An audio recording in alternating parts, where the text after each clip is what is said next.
প্রিয় ছাত্রছাত্রীবৃন্দ, আমার চ্যানেলে তোমাদের সকলকে স্বাগত জানাই। আজকের যে প্রশ্নটা এনেছি সেই প্রশ্নটি বাঁকুড়া বিশ্ববিদ্যালয়ে সেকেন্ড সেমিস্টার রাষ্ট্রবিজ্ঞানের মেজর ও মাইনরের প্রশ্ন। এই প্রশ্নটি প্রথম থেকে শেষ পর্যন্ত দেখার সাথে সাথে আমার চ্যানেলে নতুন হয়ে থাকলে চ্যানেলটিকে সাবস্ক্রাইব করে দিও, সেই সঙ্গে অল নোটিফিকেশানটি অন করে রেখো।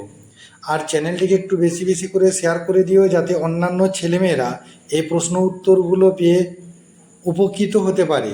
আজকের প্রশ্ন হলো, ভারতে ধর্মনিরপেক্ষতা আর অহিংসার হাত ধরেই চলছে সহিংসতা আর সাম্প্রদায়িকতা, আলোচনা করো। উত্তর দেখো। বহুত্ববাদ, ধর্মনিরপেক্ষতা, অহিংসা, সহিষ্ণুতা ইত্যাদি শব্দগুলি শুনতে এবং স্থান বিশেষে উচ্চারণ করতে বেশ লাগে, কারণ বলা হয় যে ভারতীয় ঐতিহ্যের সঙ্গে শব্দগুলি নাকি ওতপ্রোতভাবে জড়িত। সাম্প্রতিক অতীতে ভারতের প্রাক্তন রাষ্ট্রপতি প্রণব মুখোপাধ্যায় সেই ঐতিহ্যের কথাই দেশের জনসাধারণ ও দেশের শাসকদের বারবার স্মরণ করিয়ে দিয়েছেন। এর কারণ হতে পারে যে দেশের বর্তমান শাসকগণ ও দেশবাসী এখন সেই ঐতিহ্য থেকে কিছুটা মুখ ফিরিয়ে নিয়েছে, কিন্তু আমাদের মেনে নিতে বাধা নেই যে ওই ঐতিহ্যের সাথে হাত ধরাধরি করেই চলছে সহিংসতা, সাম্প্রদায়িকতা, অস্পৃশ্যতা, পরমত অসহিষ্ণুতা ইত্যাদির মতো ঋণাত্মক শব্দগুলিও। এই শব্দগুলির সাথে যে ধরনের অতি সক্রিয়তা জড়িয়ে আছে তাকে অস্বীকার করবার উপায় নেই। বর্তমান সমাজে অবস্থান করতে হলে এদের প্রতি উদাসীন থাকা সম্ভব নয়। বিভিন্ন রাজ্যে জাতপাতের কুৎসিত সংঘাত, ধর্মীয় অসহিষ্ণুতা, অস্পৃশ্যতার এমন সব মর্মান্তিক বহিঃপ্রকাশ ঘটেছে যে এই দেশের আইন ব্যবস্থা সম্পর্কে সন্দেহ হয়। এগুলি কোনোভাবে বিচ্ছিন্ন ঘটনা নয়। একথা আমরা মেনে নিতে বাধ্য হচ্ছি যে এই অসহিষ্ণুতা ও দুর্বিনীত আচরণই এখন ভারতীয় সমাজের ঐতিহ্য, যাকে আমরা সযত্নে লালন করে চলেছি। সরকারের দাবি দেশ সমৃদ্ধির পথে এগিয়ে চলেছে, জিডিপি বাড়ছে, কিন্তু সরকার কথা স্বীকার করে না যে অর্থনৈতিক বাড়বাড়ন্তের সাথে পাল্লা দিয়ে বাড়ছে মানুষের প্রতি মানুষের ঘৃণা এবং অসন্তুষ্টি। এই ধরনের অনিয়ন্ত্রিত দুর্বিনীত আচরণকে লাগাম পড়াতে সরকারের সদিচ্ছাও লক্ষ্য করা যাচ্ছে না।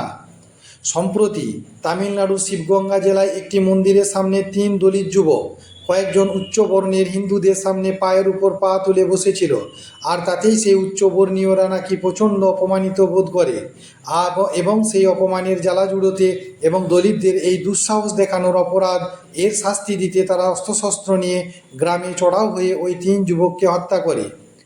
আর গুজরাটে দেখা গেল 21 বছরের এক দলিত তরুণ শুধুমাত্র ঘোড়ার মালিক হওয়া এবং দুর্দান্ত ঘোড়সওয়ার হয়ে ওঠার অপরাধে উঁচু জাতের লোকদের হাতে নৃশংসভাবে খুনই হয়ে গেল, কারণ ঘোড়ার মালিক হওয়ার অধিকার দলিতদের নেই।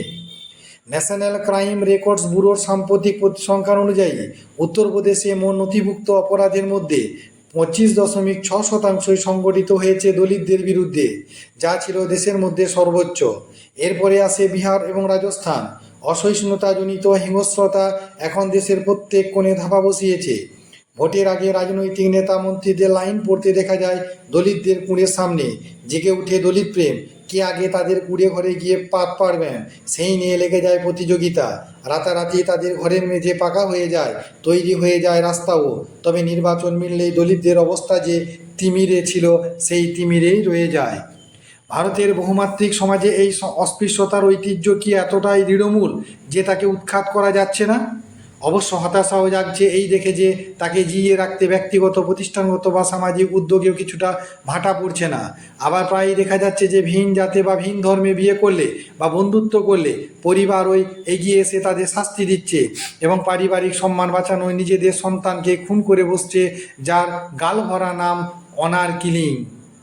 জাতিসংঘের হিসেব বলছে এই অনার কিলিং সারা পৃথিবীতে যত হয় তার প্রতি 5টির একটি নাকি ঘটে ভারতে। ন্যাশনাল ক্রাইম রেকর্ডস ব্যুরোর পরিসংখ্যানেও দেখা যাচ্ছে 2014-15 এই এক বছরে ভারতে অনার কিলিং বেড়েছে 796%।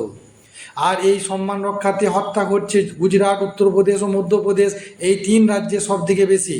অর্থাৎ স্বীকার করে নিতেই হচ্ছে যে এই অনার কিলিং ও দেশের এক সনাতনী পরম্পরা, যা ভারতীয় সমাজে লালিত হচ্ছে বহু যুগ ধরে, যা সময়ের কালস্রোতে এতটুকুও ফিকে হয়ে যায়নি। ভারতের বহুত্ববাদ, ধর্মনিরপেক্ষতা, সহিষ্ণুতা, অহিংসা ইত্যাদি মান্য শব্দগুলিকে কেবলই যেন ব্যঙ্গ করে চলেছে দেশের এই ঘটমান অস্পৃশ্যতা, সহিংসতা, সাম্প্রদায়িকতা, অসহিষ্ণুতা। ইদানিং ভারতীয় সমাজ ও রাজনীতির দিগন্তে মেরুকরণের এক কালো মেঘও ঘনিয়ে উঠেছে। তাতে নতুন করে আশঙ্কা জাগছে ভারতীয় গণতন্ত্র না এবার দুর্বল হয়ে পড়ে।